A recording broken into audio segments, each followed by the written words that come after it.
We will call this meeting to order. Regular City Council, City of Dalhart, Monday, August 28th, 2023. First item on the agenda is the prayer. Parker, would you lead us in prayer, please? Lord, thank you for letting us be able to gather here today. We pray that we can make wise decisions for all the citizens and all the work for the city. Thank you for the service of everybody involved. Thank you for the recent rain, Lord. We pray that you bring more and just continue to bless us in every way possible. I thank you for all that you've done and all that you continue to do. In your name I pray. Amen. Please stand with me as we recite the pledge of the United States and Texas flag.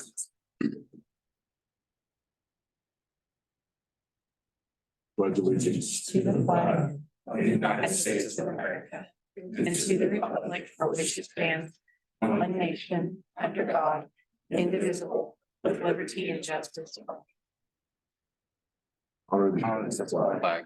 I pledge allegiance to the republic of faith Under God, one and indivisible.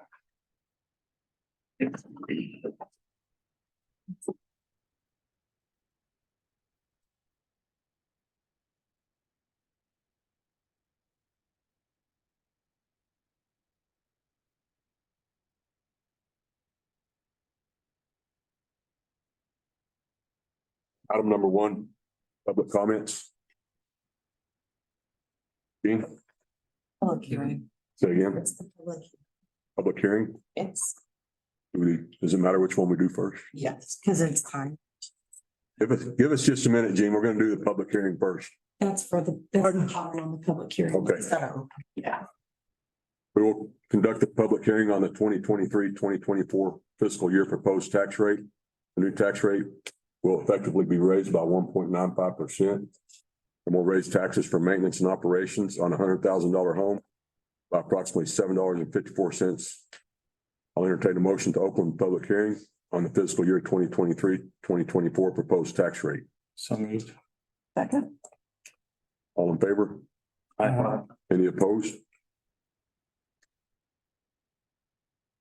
Go ahead, Gene. I guess most of you know me, if 3 or 4 of you probably don't.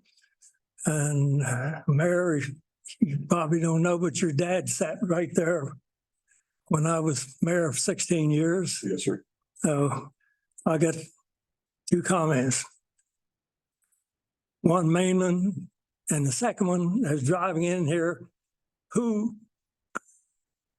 let the sand in the street out here for 3 weeks?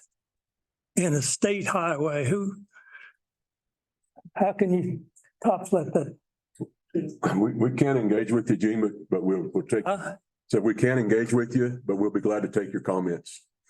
It could be set on a side street out of the way.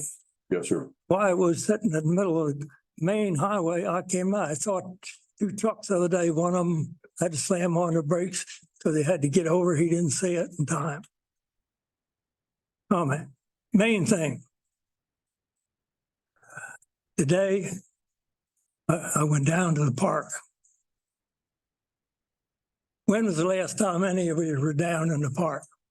You've been to park trails, you've been around the whole trail, the whole way around? So, Lake. yes. How many of you have been in the park this year? Mayor, point of order, not stop. Don't see many hands. We won't engage with you, Gene, but you're welcome to give comments. Pardon? So we won't engage with you, sir, but you're welcome to give comments. I went down, several people have been telling me about how bad the trails are. So I finally got your city cart and sprayer and went down there, and I couldn't believe how bad they were.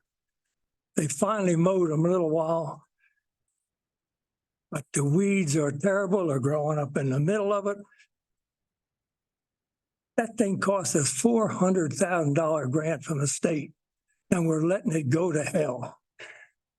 There's parts of it you can't even drive on with a golf cart. It's just terrible to let that thing go. On the backside over here, there's weeds higher than my head. We couldn't even get down with a cart. It's a disgrace. How many of, I haven't seen any hands. How many of you have been down there? We won't engage with you, Gene. Huh? We're not going to engage with you. We'll take your comments, but we will not engage with you. Well, I just think it's a disgrace to let that thing go like that. We used to grade it every year with a wire, I'm gonna say wire grader. It hadn't been touched. I've not been able to get down there in the last 2 years. Greg Duggan and I did it for, ever since we put it in there 20-some years ago. But it's just been let go to hell. And you are responsible for it. Somebody ought to, and I'll give you a suggestion. In 16 years, I had people, like 2 people for parks, 2 people for streets, 2 people for several other things. And they came in and gave a report. I haven't heard that in years. Nobody's responsible for anything, it seems like. And I think it's a disgrace to let that park and those trails go like that. Thank you, Gene, for your comments. We appreciate you. I'll wait to see what happens on it. Okay. Anything else on the public hearing? We haven't addressed the public hearing yet. We got a motion to open it. It's been voted and passed. Public hearing's open.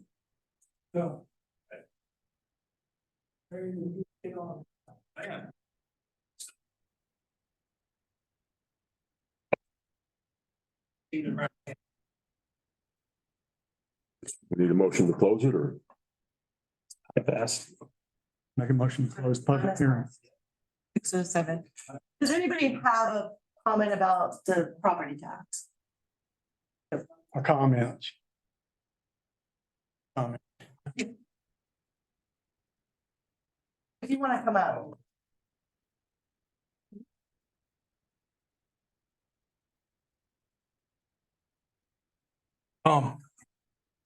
We're looking at this, and this is this is going to help with our ERC in the future. Is that correct? That's what you guys bring to us. Okay, that's is very important. This is not something that was just brought on out of the blue on this. You guys have been working on this for a while, right? Correct. So I don't see how this is a bad thing when this is going to affect our whole community, our whole area, everyone sitting in here. It's going to be a great improvement for us for your emergency response, all 3 entities, and all of our community. This is a good thing. I think this thing needs to go. We need to move forward with this and continue on so we can complete this project that's been looked at and stopped, and then finally we got the wheels moving on this thing. So we need to continue on this, and it's not, it's a small ask for everyone, And I'm there too. I got senior parents, and they kind of live off a fixed budget. I understand that, but it's a small ask that they're willing to do also. Thank you, Mario. Any other comments on the public hearing for the tax rate? Make a motion to close the public hearing. All in favor? Aye. Any opposed? Now the time would be 6:09. Time 6:09. Sure. Item number 1, public comments. We already did that. Item number 2, presentation of years of service to Gilbert Ramirez. Consent agenda. Say again, Consent agenda. consent agenda. I need a motion to approve the consent agenda. Second. All in favor? Any opposed? Item number 2, presentation years of service to Gilbert Ramirez. Gilbert couldn't make it tonight. Last minute happened, but he's been with us for 24 years. So we will make sure that he gets his certificate. Thank you. Item number 3, Excel Energy updates by Sam Reese, Community Relations and Economic Development Manager. And the folder that just handed out is from Sam. I'll explain the maps momentarily. I realize they probably don't mean much to you right now. I'd given an update to Stacy at the beginning of the month, just as some things XL Energy has going on in the community. She asked that I provide that to the council, hence why I'm here. But I want to go over XL Energy's new substation, some improvements we have going on in the area, and then finish with some challenges that we're facing kind of industry wide. But you may not know, we have a new substation going in. We're calling it Ashby Substation. It'll be at First and Jefferson. Primarily, that's to provide for new load growth coming to the area with some things that Joe at the EDC is doing. Hopefully, we can continue to power that growth going forward.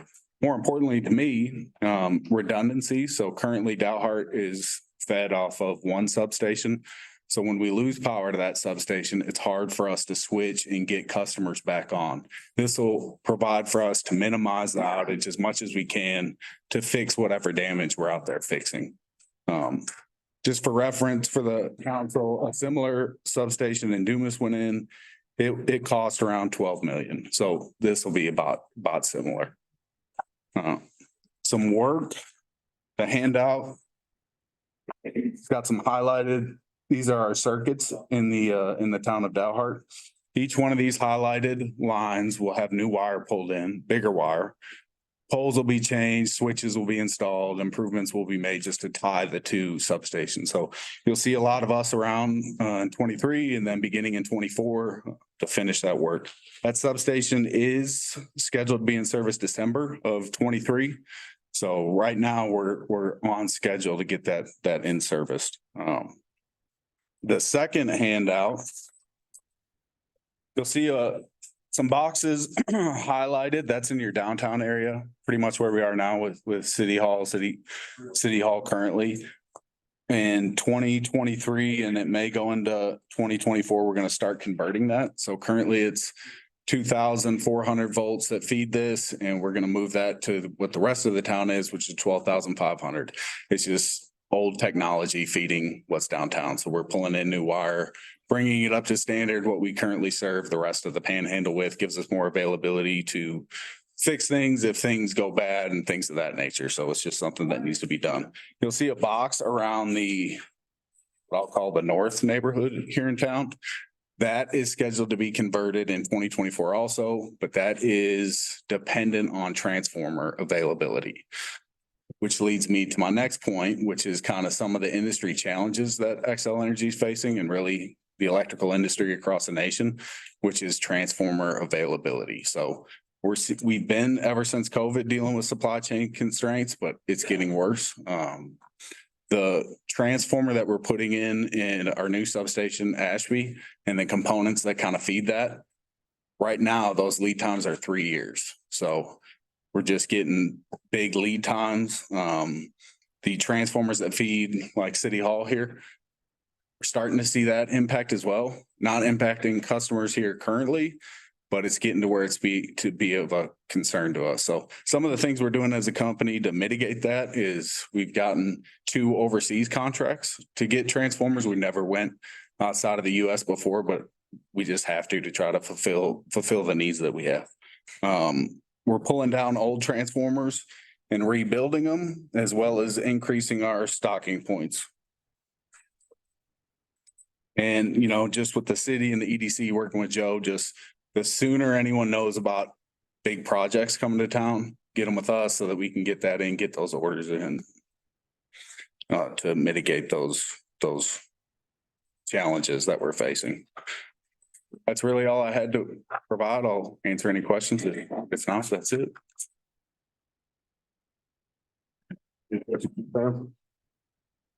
Thank you for your time. Thank you, Sam. Item number 4, municipal court update by Judge Moore.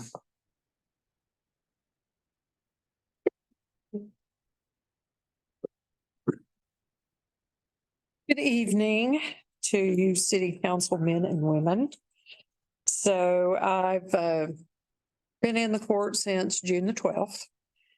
And things have gone pretty well. My biggest challenge was learning a different kind of software than what I'm used to. But Camilla and I both have learned that pretty well. We have requested to lease a new copy machine that we can use in the office, and it'll have a scanner in it.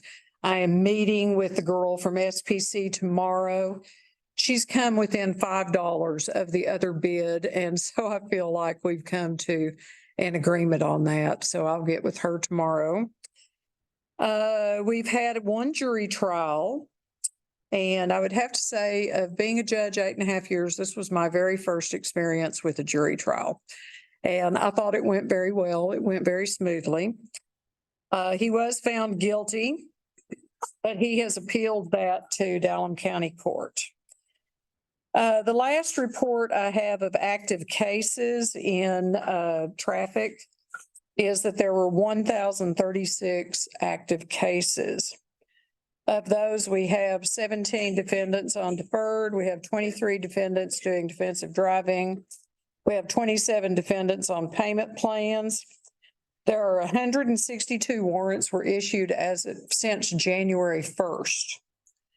Since June the 12th, 72 of those have been issued since June the 12th. So there's an outstanding balance of $21,417.70. And also since June the 12th, we have cleared 20 warrants.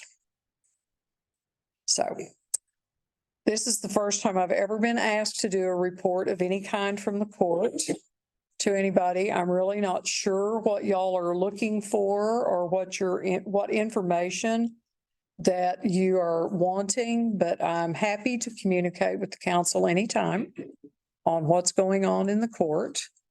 And if you'll just let me know what it is you want to know, I'm happy to get the information for you. Thank you. I think you pretty much answered all my questions anyways for certain. Okay. And it sounds like things are going really well. So we appreciate your hard work over there. Well, you're welcome. Thank you very much. Mayor, do you have a moment to introduce the new officers, just in case they get called up? I do, yeah. So for the council that don't know it, we've got 3 new officers, correct? 2 females, and Reese came from Hartley County. Would you introduce them to us, please? Sure. Good evening, council. As the mayor said, we do have 3 new officers that I would like to introduce. The first is Officer Amaya Newman. Officer Newman graduated from the South Plains Academy in Levelland, and she was recruited by Officer Todd during a recruitment trip. So that trip was obviously fruitful. So we're very thankful for that. I would like to welcome Officer Amaya Newman to us. Our second is Officer Flor Arroyo, who went to the Amarillo Police Academy. She's actually a Dalhart kid, so she was also part of our ride-along program while she was in high school. So for me, having been in charge of that program, to see her be able to come and be a part of our PD now, that's very exciting for me. So we're very happy to have her with us. And our third is Officer Smith, who started with us after he graduated the police academy and then went to Hartley County. And he returns to us with 3 years of tremendous amount of experience and knowledge that he can contribute to us. So they are all 3 a very welcome addition to the police department, and we are glad to have them as part of our family. That's definitely welcome.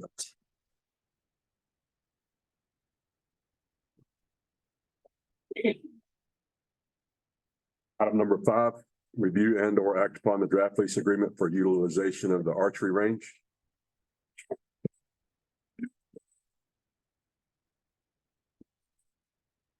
Good evening.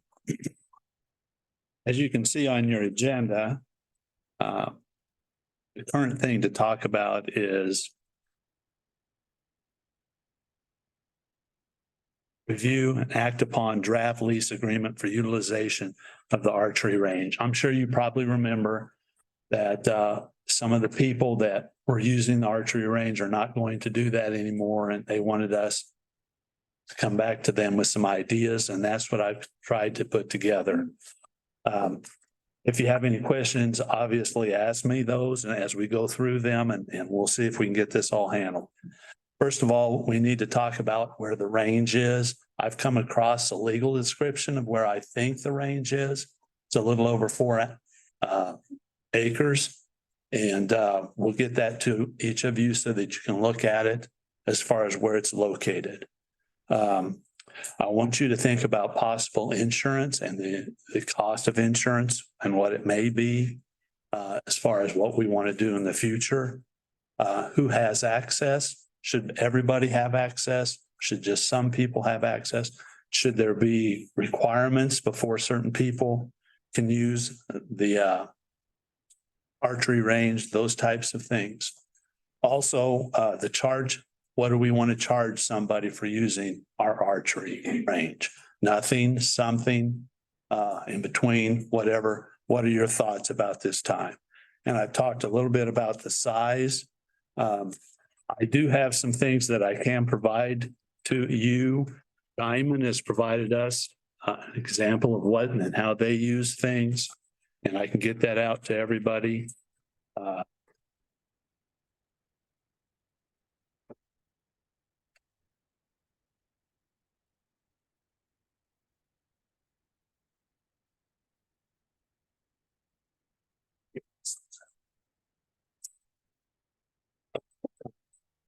Do any of you have any ideas, different thoughts about how we might want to handle this? How we want to handle it in the future? I was thinking you were going to get with the 4-H group and I have, contract with. yeah, I have talked to people at 4-H, and I think they may be interested, but we haven't talked about specific details. I think my only concern is that it remains a balance where it's a use between public and lease. And I say that because we still have, even though that group their responsibility to that, there's still a group in the public that still wants a place to be able to go practice at. And I can't tell you guys how many calls I get on our gun range, on our archery range. When are these things going to be accessible to the public? And I think there just needs to be a balance, but I agree. I mean, as somebody who is very active in that environment, I carry insurance on it for my liability and for like the city's liability or whoever I'm on our property. I carry a liability for them. So I would agree with the responsibility that we should have as individuals. But I still think there should be a balance between sharing it with people. And I know that in that example of that lease, that was one of the things that just providing that information, how they have a balance in between it being opened up to the public and being able to still carry that agreement with an entity that can run it and manage it. So I just, if the 4-H is willing to do that, I think that's great. But I still think, I mean, I've had people reach out to me and ask me, hey, you guys as a council, please don't shut that off. So, I mean, it's just thoughts behind it, you know, what that would look like. So when do you anticipate meeting with them, Greg? I have met with them twice, and what we're trying to do is just to get, maybe sit down with committee and then come back to the council and who they have to come back to. Apparently there is see if I can find the right wording here. People as far as that have access or how do we grant people access and those types of things. But I've talked twice with Debbie Powers. She works at 4-H and she's given me some ideas. And I think maybe what we need to do is put our heads together, come up with some type of committee and then come back to the city as well as who they need to go back to and have it approved.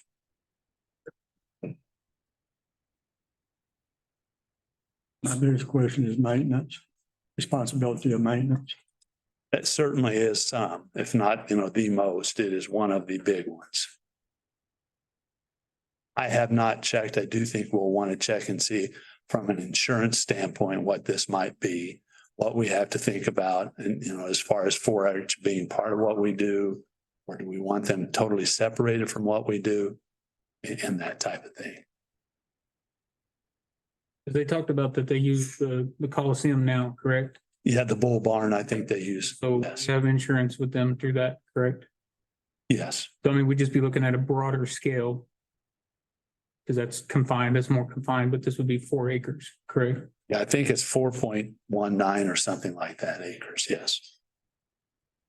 we make them provide that insurance? That's an event insurance. That is not a total coverage year-round insurance. That is for a singular event. I do mine all year. I even include the city on it and. Well, for when they go up there, I'm Yeah. sure it's just a singular event for their shoot. Okay. And the reason why I ask that is because like in this example, for an example provided is that other releases, that what they do is they make them entities provide that insurance and then it's covering the public or whoever comes in because they're running it, they're maintaining it. Text Line does this exact same thing. They lease it for $1. And then in turn, in kind, they take the maintenance and they make sure that they set the hours and the access for the individuals to do it. So it's a group like a club that does it. And then they are the ones that oversee.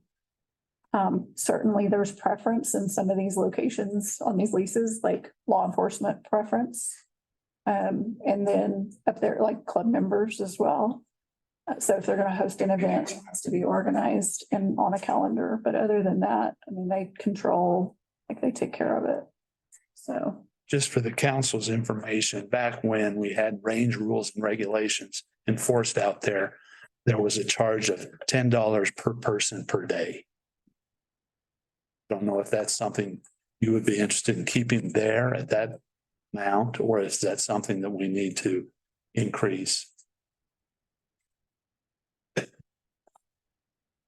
EMS is $10 a person.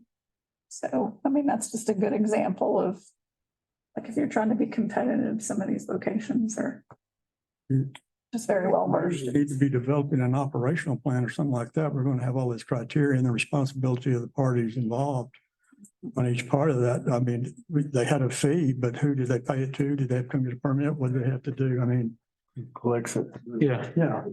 A club would be selected. And then also on the timeline of availability. It seems like to me there needs to be an operations plan in place to address all of these contingency where it's open to the public and requirements of advance notice for the 4-H activity, the whole 9 yards. I mean, if we lease the land as such, I would think it would be without information involved with it, that it's just like the lease on the cattle. You have access at 24 hours a day because it's public property. And I don't know how you can restrict that if you don't have some sort of operational guideline in place. It was interesting because when I read the rules this afternoon, it made reference to what they call a range master that makes the ultimate decision. I thought that it'd probably be the city councils, but in this particular range rules and regulations, it was the range master. Do you know if we had a contract with the Bow Hunters Association that leased it before? Yeah, yes, I've got copies of those.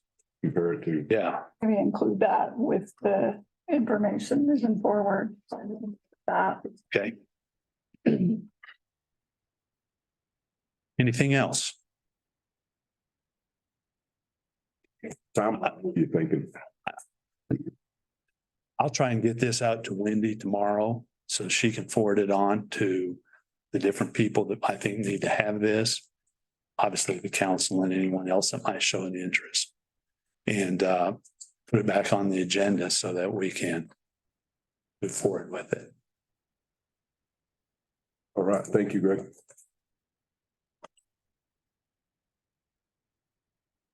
Item number 6. Consider an act upon ordinance 2023-11, proposed property tax rate for 2023-2024 tax year. For the motion to state the following. I'll entertain a motion that the property tax rate be increased by the adoption of a tax rate of 0.42475, which is effectively a 1.95% increase in the tax rate. Tax rate is 0.396938 for M&O, 0.027812 for INS. Make a motion, we act upon ordinance 2023-11 with wording as stated. Okay. All in favor? Let's do this. All in favor by show of hands. All opposed?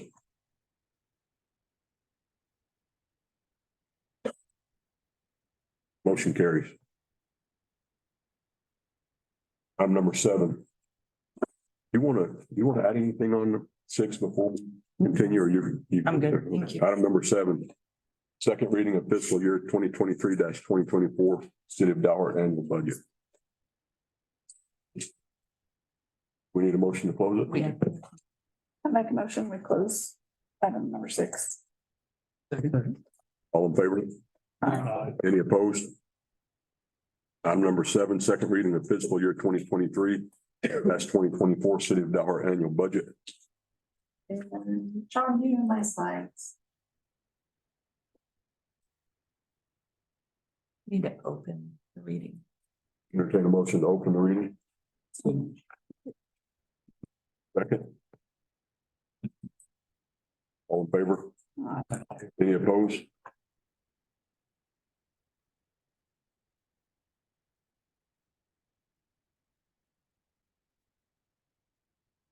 So I'll just go over the executive summary while we're bringing that up.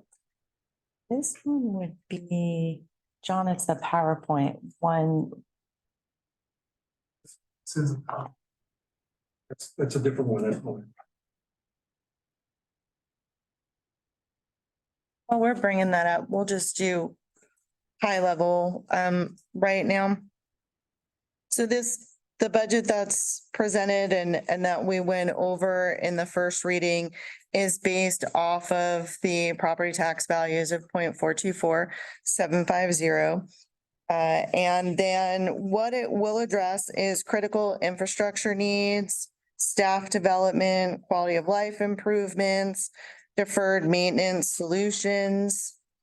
Big highlights, capital expenditures, again, to address deferred maintenance, to be proactive in our capital projects. We have our water tank storage rehab project. We have our rehab of the new emergency response center. We also have on the table our downtown sidewalk ADA improvements, which many of you may know, we received the grant. So, which is a big deal. We didn't get it last year, so we got the community development block grant, and we'll be able to do the 300 block of Denrock, both sides of the street, and make that ADA accessible for our residents and visitors. So that's a very exciting project. I know of a particular city in the state of Texas who received CDBG grant just about every year, and they were able to do every sidewalk of their downtown. So it's a huge, huge deal for your downtown. The other grant that we are currently still in the running for is the Waterline grant, another CDBG grant. We've been going back and forth with PRPC. Wendy, there just seems to be an issue that maybe the file's missing. It should be on there. You want to help John first? So that one is still in the works. We have yet to hear, but I'm assuming we'll hear very soon on that one as well. The other big initiative for the city is our training and career development. Again, working on wastewater Class B licenses, municipal solid waste licenses, certified building inspector licenses. Also working with EDC, so our community development, both staff are going for those certifications as well. If y'all want, I can just do highlights of the budget. So I can do, why don't I do that? So bigger projects, everybody liked the beautiful picture of the poolside. So did that. That's again, still in this budget plan. Again, the water tank, the fancy fire truck. So Mario, correct me if I'm wrong, but we're still getting that around the beginning of October. That's what Okay, so, and again, that's a Texas Parks and Wildlife grant. Okay, and so Texas Forestry Grant. So we're still have that in the budget. We still have dumpsters in the budget. So those were the big highlights for the capital projects that we went over. And not to take the thunder from EDC, but then we also have Industrial Park. We also were recipients of the home grant through the feds. So now we can participate in a program where we can rehab some homes. Looks like we might be able to actually tear down and rebuild. So it's an exciting time for Dalhart. We're exposed to different programs that we weren't exposed to before. And then just to touch briefly on airport. So we are moving forward with the TxDOT aviation grant. Again, we'll start design this coming fiscal year. And then the bigger portion of that project will be in 24-25. And that will be a more than $2 million project. And they fund the 2 million. So it's a little over $200,000 on our end. But for 23-24, it will be 22,000. Questions, because I'm happy to facilitate to Ken.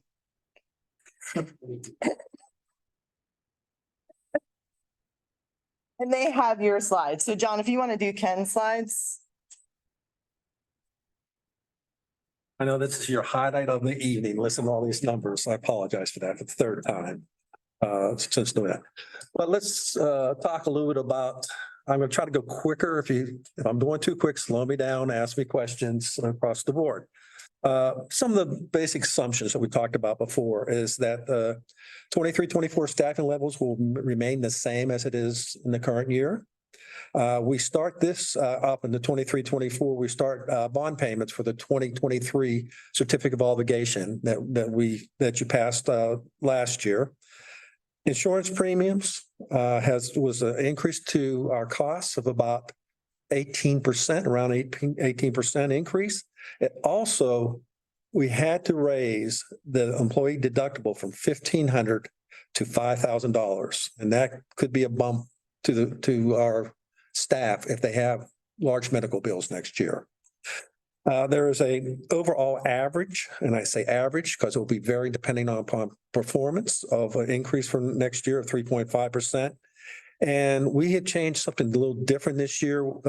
Stacy asked if we could put all the capital projects into one fund versus the individual funds, because it was a little confusing. If you looked at all the reports, it looked like it was negative, but it's really capital and you have to move it at the end of the year and depreciate it. So we're trying to keep it cleaner so that people, when they read the reports, can say, oh, that's the revenue, that's the expense. Are we ahead or behind? And let the capital be at one area so you can look at the capital overall for all projects. Next slide. And the three big ones that you have here is general fund, which takes care of all the service, fire, police, street, sanitations type activities. And what I have on this slide here, as you've seen before, just I sort of shrunk it down a little bit instead of having too many numbers on one slide, is I have the actual for 21-22, but actuals for 21-22, what we are projecting in 22-23 in the budget for 23-24. I'm going to focus mostly on 23-24 since we've already talked about the other ones. We have a budget for the revenue budget for the general fund at about $9.1 million. Expenditures will be about $8.5 million. So it's a little over $660,000 fall through. It's a fall through to go cover part of our fixed assets that we're going to put to another fund. So there is total capital for the general fund of $6.4 million next year. There's a number of projects that Stacy has talked about already, but it's $6.4 million for the general fund, and I'll show you at the next slide. It's almost over $8.6 million for all the other funds put together. On the water fund, revenue is at a little over $4 million. Expenditures is at $3.3 million. So that net process is $720,000, and that will cover the capital. Let me go say that's $720,000 worth of capital in water. This year so far, we've only spent $10,000. I think when you'll see the water looks on 22-23, it looks like we're gonna lose 100,000. I think we're gonna be more positive because we're not spending the capital. We had $250,000 in the capital budget this year. We spent 10. We're probably gonna get close to 90 because there has been some orders put in. So we're not gonna spend about $160,000, and that's what's driving. It's probably going to be positive this year in the water fund. Does that make sense? Okay. The educational, the Economic Development Corp, we have revenue at $1.4 million. Expenditures will be 581. That excludes any capital projects. So that gives you a net of $778,000. Capital projects for next year in the Economic Development Fund is $1,300,000, over $1,300,000. If you take the $778,000 that nets, you're going to have to pull out a reserve about $544,000 out of. Now, they have the funding in there. I mean, it's not like, and they still have millions of dollars left after they pull this out. So don't. This should be clear, sorry to interrupt you, that'll come out of EDC reserves. That's correct. It's not anything. They have to be self-sufficient, and they have been putting money away over the years. And you'll see when we get into their more detail, you'll see the interest rate on their account going down from year to year is because they're using some of the money. And I'll mention it again when we go down the road. Next slide. As I said, there's almost $8.5 million in capital for all funds, but we wanted to go pull it there so it's easier for everybody to look at what our capital is, what we have spent, and what has been to be remaining. The fleet fund is nothing more than the transition of our costs on our fleets. And we're making a major change. I heard today in staff meeting, we're getting 16 or 18? 15 new police cars coming on board in the next 45 days, give or take. So we're going to have a lot more updated on our fleets. Airport, we have about $87,000 in revenue and $86,000 in revenue, $86,000 worth of expenditures to breaking even. Okay. Going to the next slide, cemetery fund. We're going to do about $22,000 of revenue, which is mostly services, selling plots and type of activities.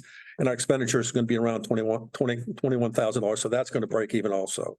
Hotel and motel tax is, I'll show a little bit more detail on a later slide, but it's going to be $780,000. We had about I think we're going to have $713,000 this year. And we did not, and hotel motel tax is a tax that they do on hotel motels that is only used for events to help fuel the hotel and motel tax. You can't take that funds anywhere else except for back into that type of activity. It's very limited fund across the board. The Rita Blanca Lake Fund, it's $283,000 revenue and expenditures, so it's going to be a zero net. Okay. Breaking down the revenue for the general fund, I will tell you that sales tax is your number one source of income in this city. We will probably do around $3.5 million this year. Property tax is a little less than $2.5 million. So it's as you can see, we're going to move up a little bit and about $300,000 in property tax. And we've taken down about $300,000 of sales tax. The reason for that, sales tax is a lot riskier of an income to predict because it's based upon people coming and buying things and getting sales tax. And there'd be some years you do real well. If you have bad winters or bad weather, it could change quickly. And I have a philosophy that you're conservative on your revenue estimates, so you keep your costs down. If you're too aggressive on your revenues, it tends to increase costs at the same time. You want to control your costs when you forecast. Franchise tax, again, we had $715,000 projected for this year. Previous years, we had 610,000. We went with $665,000 in franchise. Do I think it's a little below what we truly get? Yes, but again, that's an approach, I think, an approach that you should take. You can change at any time, guys, but not just for me. I like that. Sanitation is going to be $1.1 million. Fire service contracts will be 275,000. And we have $1.1 million in other. And you say, what's the $1.1 million? That's a lot of other. A lot of it is $400,000 is related to interfund charges, which means the general fund pays for certain services, activities, and then charges water and EDC for having those benefits also. So it's just nothing more than just moving things around to share the expense of that type of activity that everybody benefits from. The next one, largest one, is interest income. We're probably going to get over $240,000 in income this year from our investments and cash and bank. So what we've seen this year has been the interest rates have raised in general by the feds, which has helped us with our savings accounts and our investment accounts. They're around about 4% right this moment. And previous year was probably around 1% if you looked at all as an average. Other things was we talked about the courts. You saw Judge Moore come in. They had revenue probably this year that's going to be close to $100,000. I think she does a great job of working with folks that coming in there and getting payments. So I tip my hat to her.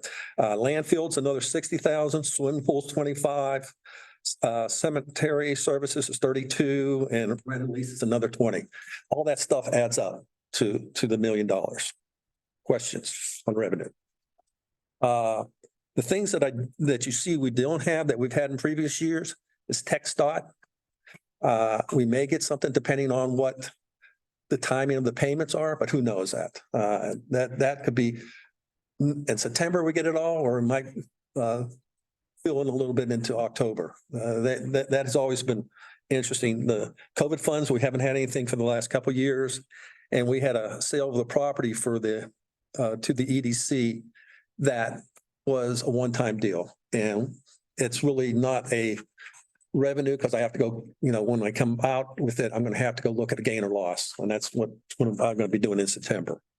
Okay. Next one you can pass, that's sort of graphic of what the revenue is for the last couple of years. As you can, and just in general, it's your property tax and sales tax is your two major ones. Moving on to the expense side. We talk a lot about, what's the admin? It's $2.2 million, of which that is broken down between personnel at 811, operations 307, property and equipment. Also in there is we transfer the sales tax portion that we get at the general fund. We move that, and it's over 814,000. We move it over to the EDC who shows their revenue. So you take it out of expense in the general fund, but you move the revenue over to the EDC, their portion of it. It's an accounting deal. I apologize but that's the only way we know how to do that. Other things is the interest and principal of the CEO will pay $179,000 in interest and principal this the upcoming year. And the other big thing is tech dot. So when you look at all, you can look at the police, fire, street, parks, EMS, garage, so on and so forth. I always like to say the last time is what's the net expenses when you take out the capital outlay and the tech dot. And it really is, we're projecting the expenses for 22-23 at $8.5 million. And basically it's going to be a little down, but basically $8.5 million next year on the expenses for the general fund. Okay. Water fund.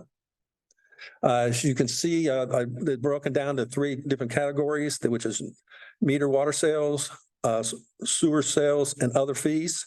We are projecting having $3.1 million, almost $3.2 million in water sales, and we are substantially lower in 22-23. It's been a wet year. We pray for the rain, but it doesn't help the water department sales. So that's okay. That's really it should be. Sewer service comes comes off of the water sales, and other fees are reconnection fees, tap fees, late payment fees, interest, and tank water sales. This makes up the other $105,000. So they have a little over $4 million in their budget next year for revenue. Next slide. So out of curiosity on that, so what are you accounting the huge increase? And it's $400,000 from 21-22 to 23-24, even on a high water use year. What are you accounting for? Is it just new development for new water usage, or? I think it's mostly is to go, you'll need that to cover your expenditures for new capital. Okay. That now where it's coming from, it could be, I'm probably not in the position to tell you what that is because I don't know. But that's, as I said at our last meeting, I think it's a little risky is to see that kind of that jump, but there probably is a rate study that they're doing right this moment. Don't know what that's going to mean by any means, but in general, I think it's a little risky, my viewpoint. Although July surprised me with the amount of water sales that we had. I haven't seen August's numbers yet. I'll see that end of this week, and we'll probably have a better idea of what it is. But if you look from previous year, you probably have some risk in there. Does that answer your question? Okay. So that's the revenue of a little over $4 million. Looking at the expenditure, at the top of it, you see it's at $4 million again, and it's $3.3 million worth of expenses. And I guess the biggest thing is, as I mentioned earlier, capital, even though we have had $10,000 spent through July and probably August, we think we're going to come in at $90,000 for the end of the year for 22-23 projection. And the $720,000 is for that fall throughs. It's all for capital for next year. Next one is the Economic Development Corp Fund.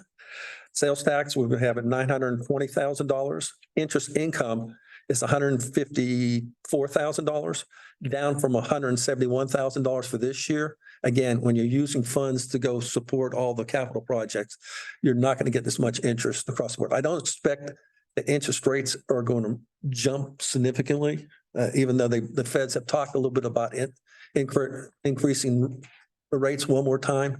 I think they're going to balance out, and I think you can almost assume that rate for our savings and investments is going to be basically the same. I don't think it's seeing a big jump across the board.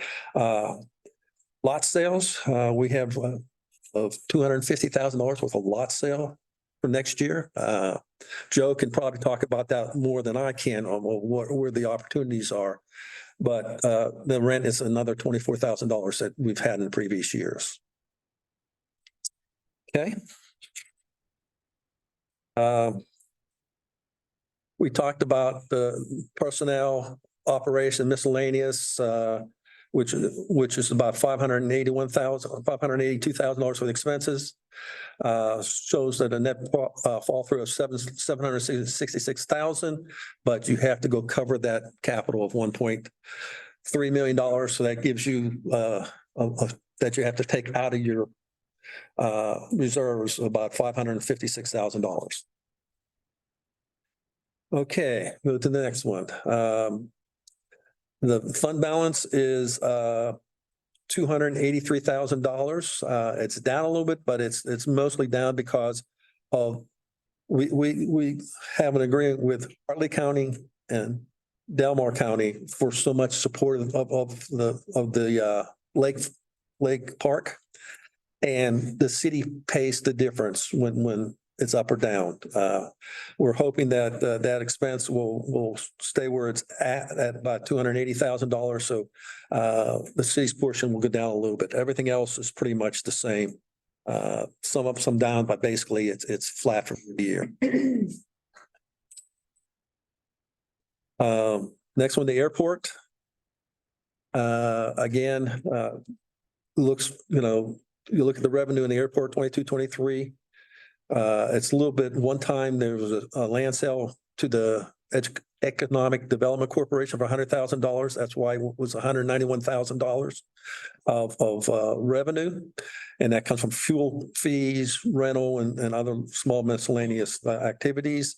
Next year, it looks like it's $86,490 for revenue and $86,490 with expenses. It's our best guesstimate. Next. As we said in the hotel hot tax or hotel occupancy tax, it's $780,000. We're assuming that we will use that for either convention information center or promotional activities. Things that we have in the past have used is support of the Chamber of Commerce, the XIT Museum, the XIT Rodeo, Loretta Theater, Dalhart Cruiser Muscle Cars, the Air Show, and Strikeout Cancer athletic events. So that's what we have spent the money that we get to help promote people to come to town to stay overnight at the hotels, motels.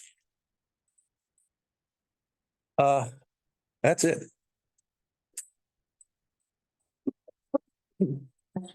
What's this?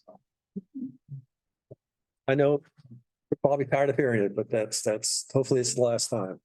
Thank you. You're welcome. Motion to close second reading of fiscal year budget. We gotta do EDCs. Oh, there was further down here. We have to close the. All in favor? Any opposed?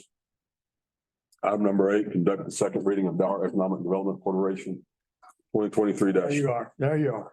24 fiscal year budget. We need a motion to open that reading. Second, all in favor? Any opposed?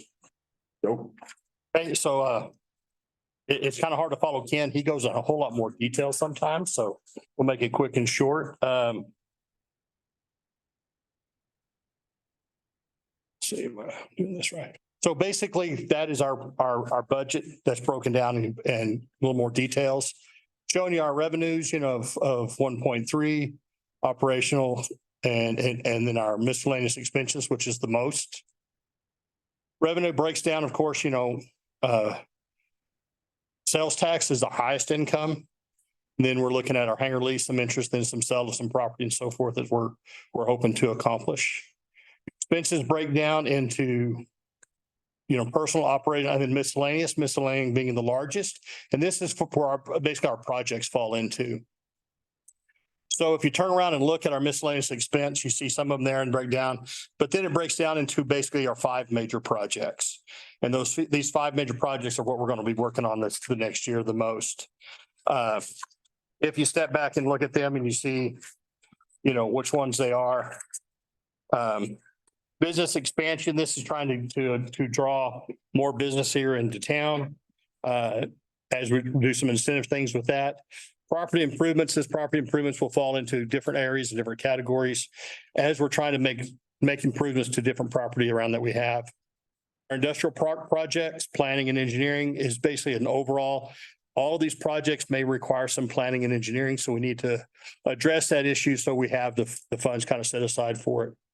Our housing grant, Stacy talked on a little bit. It looks like we are really closing in. We've actually got our approval. We started signing all the stuff for it. There's just a few tiny details left for our housing grant, which will allow us to do quite a bit here in our community to help some of our low income, but even our moderate.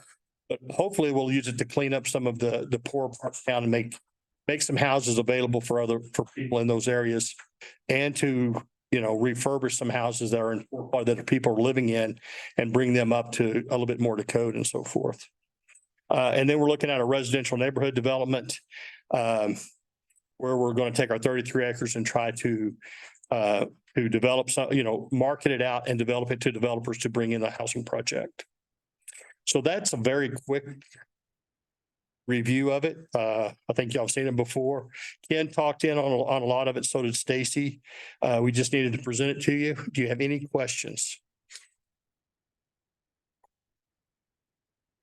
Okay, anything else? All right, thank you. Entertain a motion to close the second reading of Dalhart Economic Development Corporation 2023-2024 budget.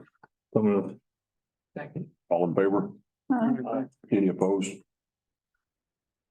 Item number 9, consider and act upon ordinance 2023-12 on the annual budget for the 2023-2024 fiscal year. Make a motion, we accept ordinance 2023-12. Okay. All in favor? Aye. Any opposed? Item number 10, discuss and or act upon bids for the sale of the Mack pumper, fire truck, and the ladder truck. Mayor, council, in your packet, you'll see we went out to bid to sell the old ladder truck that we don't use anymore, and then an old Mack pumper that is also kind of sitting and not being used anymore for the fire department. We expected 3 bids. One guy backed out kind of last minute, and the other one didn't get us information in time.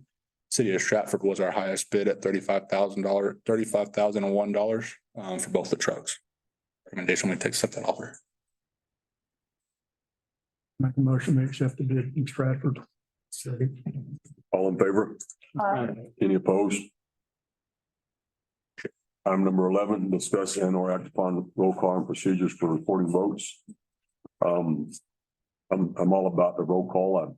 I don't know that we want to start recording votes until we have an issue or run into some problems there. I don't know what y'all's thoughts and questions are about that, but any discussion on that matter? I think probably my biggest concern with it is that, or maybe that it's just known that a silent is a yes. So if you remain where you don't say anything, that's a yes vote. So in those times when we have issues where we're not clear, that's where I think that clarification is important. And my concern with it was that, really, if it's our vote, it's our vote, and we shouldn't have any reason to keep that unannounced. Is kind of my thoughts on it.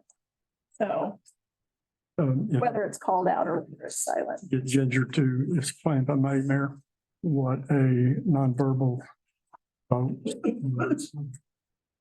When you don't make a voice vote. It's a yes. Just sit there. Yeah, it's a yes, correct. That's correct. It is with what it basically is, that the individual is going with a consensus of the vote. It's not a vote as such, it's just that they go with consensus, which means if it's nay or yay, that's the way they go with the consensus of the vote of the council. And an abstention, you have to, Verbalize. you gotta, yeah. And it has to be a valid reason to abstain. Yeah, to abstain is a different deal. This is just a nonverbal or like sign action is just you go along with whatever the council votes, if I understood the law right. Yes. Right.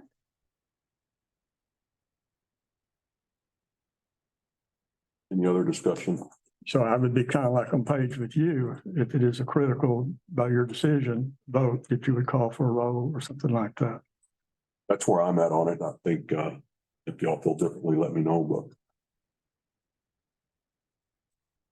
Okay, I would like to make a motion for staff to develop protocol for recording of the vote. If I may. Second. Second. All in favor? Any opposed? Not sure what you're. What you're saying, make it, okay. The consensus at this point is that at the discretion of the mayor, if he wants a roll call or a show of hands. Okay, so we need to know in writing the procedure we want to follow with clear understanding. If you don't say anything, how that goes, it's just. well, that's already law. It's at the discretion of the mayor if he wants a roll call. I thought this was up for a vote. A show of hands. I'm sorry. I don't mean to. I'm just clarifying. Because I Do we want to do two motions, one for roll call and one for recording votes, or do you want to keep it all on one motion? Well, a roll call to me means you come in and everybody's present, that's your roll call.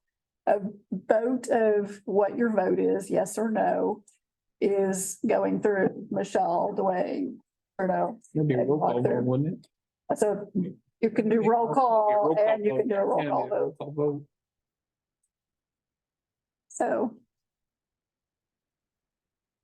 So right now, if this helps at all. So Wendy has a spreadsheet and then she records on it how everybody votes. I think the public it's a public perception.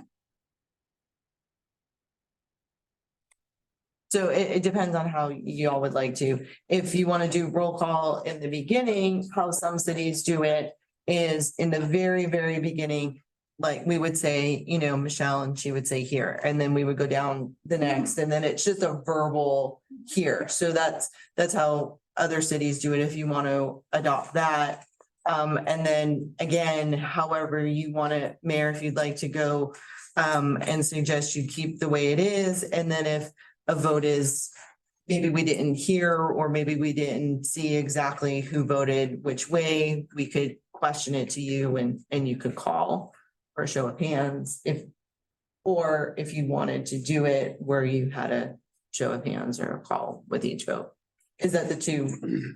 Mine is for saying, Michelle, yes or no, Dwayne, yes or no. And so that's that. Verbalizing. Ginger, yes, no. Yes. And then the other way, and correct me if I'm wrong, the other way is kind of the way that we've been doing it, where a silent would be going along with the majority and then recording the votes that we see. And then if somebody has a question. I think the reason why I put it like that is because the only time we seem to do that is when there's very conflicting issues. And I think it takes the heat off of a conflicting issue if you make it a standard. Instead of saying, okay, we have a very big issue here that we have got people who are one side or the other. And I think that that's the times where it's really noticed. Well, I think your meeting administrator, Justin, he should be the one to call for that in that instance. Like if it is a big vote, he can call for a roll call or raise of hands. It's not an uncommon thing to do it is why I mean, it takes the heat off of a lot of issues. It also increases the time involved in doing it and under the theoretically guidelines from TML and that sort of thing in relationship, you're supposed to expedite your meeting as easily as you can. Well, let's put the vote. The motion is roll call procedures or for recording votes. If we can get that motion and then we can do a second and then we'll vote on it. Is the motion to leave it as it is? My motion was basically for the discretion of the mayor and y'all can staff develop what we're doing, which would be, okay, I rescind the original motion, the second motion, I make the motion, we leave it as it is. Second. Second. All in favor? Any opposed? I oppose. Item number 12, consider an act upon nominations and elections for 2023. That's 2024 Hartley and Dalhart County Appraisal District's Board of Directors. So we didn't do this last year. They do this every 2 years. So in your pocket, you have a slate of people who are running on both boards. I think that's wrong. So you talk to both appraisal districts. If I'm doing this wrong, let me know. But you have a slate for Dalham, and then you have a separate slate for Hartley County. And the task at hand for council is to approve those slates so that they can move forward with their elections. Is that correct? That's correct. Hartley County requires an ordinance and Dalham County does not, but we still create an ordinance for both counties. Which the people that are listed on those, they are the ones that appear on the ballots if you approve it.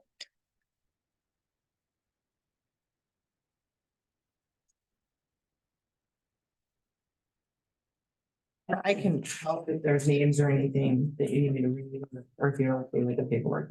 No, I think everything's there.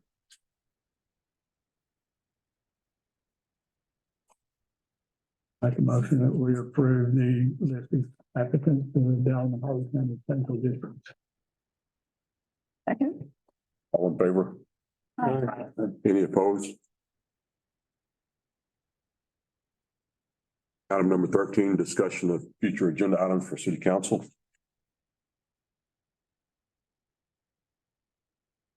We have a closed session 2 weeks. Just to talk about Board of 8. And just discuss things that are going on. And in order to have an executive session, specific, what it's about. So property, personnel, so if there's something in particular. But you have to be very specific as to what you want to talk about. If I may, you can contact the city manager with your request, and she can put it in the position that you would like to do to go to an executive session. If you want an executive session on the agenda, the city manager can facilitate with the wording and all of that, and under the laws that it applies to. Okay. And we can do that and move forward. Yeah, if you, and if you suggesting on the next, that you want to prepare that for the next meeting, she can help you out to get it on there. Am I not correct? No.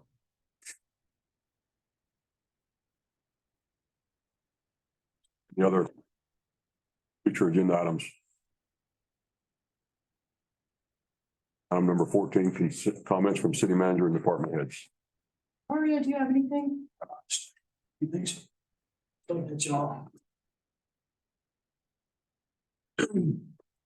have lots of training coming up here in the next few months. I'm working on some stuff. I just found out the other day, there's a class and it's been about 8 or 9 years since we've done it. And I still need to get with chief with PD, and it's called Stop the Bleed. And we did a while back with tourniquets, any kind of an event that we don't have a shooting or whatever. So I'm gonna start working on that and getting that together. And like I said, I need to get with PD, and we'll try to get them involved. We'll be involved together, and maybe some other departments and get also to come to that class. Mentorship is going good. We continue to do that at the fire station. We got the 3 new members that just got on this beginning of this month, end of last month. So we're working with them, just try to, cut the curve on how we do things. Just, how we're responding to calls, and it's just some things that just aren't said, and you just learn over time. We're just trying to cut that down with the mentorship, and it's helped out pump wise. Learn how to pump the trucks. It's helped out tremendously. We have quite a more bit of people that know how to pump the trucks. Like the ladder truck, it looks big and scary. We got people that wouldn't even touch it before that are pumping that thing like nothing.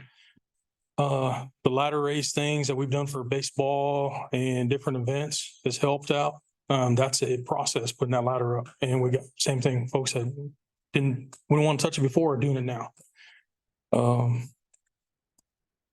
And I think that's it. Sat down and spoke with the high school cheerleaders. They're getting ready to for homecoming. So they got all set up with the bonfire and everything. So we got that all coordinated and organized to do that. So that's all I have. Any questions, anything for me? Have you had a busy 2 weeks? You said about your last report, you have a busy 2 weeks. Bad word. I hope that's real. B word. Oh, Yeah. I apologize. Thank y'all. Bertie, you got anything? That's the introduction of the new officers. Thank y'all for your time. Anybody else? I make a motion, we adjourn. Second. All in favor? Any opposed? Thank y'all.